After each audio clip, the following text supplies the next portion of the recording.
Минатиот пат ви ја дадов втората најважна поука. Никако немојте да одите на суд без адвокат, за да не ви изеде некоја ајкула. Ама како да одберете адвокат? Во Македонија има неколку илјади адвокати. Само во Штип ги има 80. Не се сите добри. Вие се разбира сакате добар. Како да препознаете дали некој адвокат е добар или лош? Како тоа да го препознаете однапред, пред да го ангажирате? Ако за некој адвокат увидите дека е лош, дури отпосле, откако ќе го изгуби спорот, тоа е незгодна и скапа варијанта. Таа варијанта не ја сакат. Јас денес ќе ви кажам еден сигнал преку кој уште во старт може да осетите дали адвокатот ве лаже. Прво е потребна сосем куса увертира. Секој кога оди на суд сака да победи. Од што зависи дали ќе победи или ќе изгуби. Зависи од многу работи. Не сте ни свесни од колку многу. Фактите. Некој е удрен или не е удрен. Стоката е платена или не е платена. Доказите. Стоката е платена, ама имате ли доказ за тоа? Имате. Дали е кредибилен? Трето, правото. Значи, при тие факти, при тие докази, што вели законот?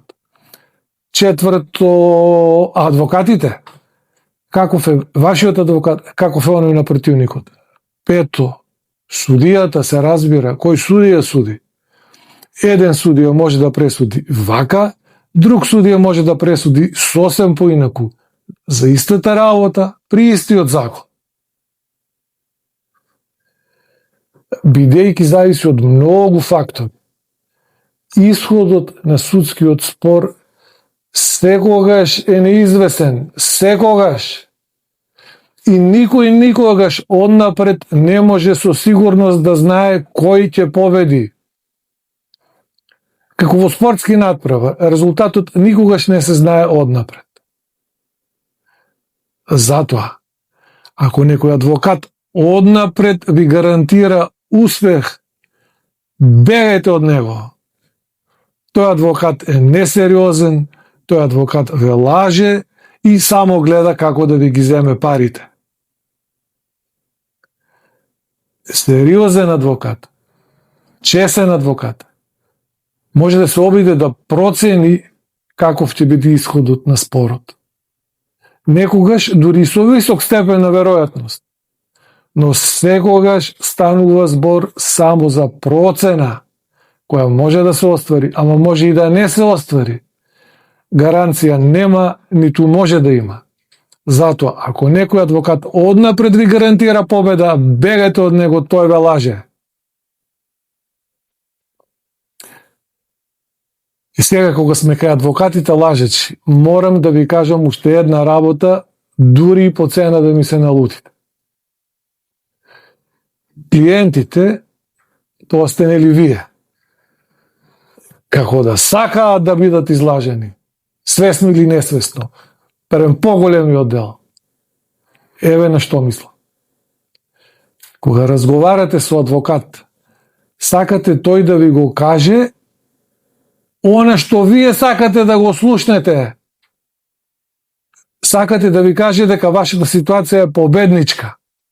Тој адвокат е добар. Веднаш препознавте дека е добар, него ќе го ангажирате. А ако ви каже дека вашиот случај има и слабости, поради кои може и ќе изгубите на суд, тој адвокат не го бива. Не си ти глуп. Не. Адвокатот е слаб. Отпосле може ти испадне дека глупиот си ти, дека тој адвокат не е слаб, дека е слаб оној што си го избрал, оној кој што однапред ти гарантираше победа. Но тоа обично се случува предоцна од како спорот е изгубен. И кој ти е крив? адвокатот што си го избрал, да, лажачот секако е крив. Ама крив си и ти, затоа што лекомислено си го ангажирал тој што умее да лаже. А зошто него? Сакаш да бидеш излажан. Немојте да ми се налутите.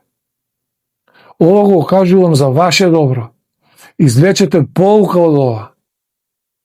Судскиот спор е пресериозна работа. Кога влегуваш во судски спор, како да влегуваш во војна, мора да се однесуваш сериозно. Лекомисленоста е смртно опасна. После, кога ќе изгубиш, најлесно е да го обвиниш судот. Судот е крив.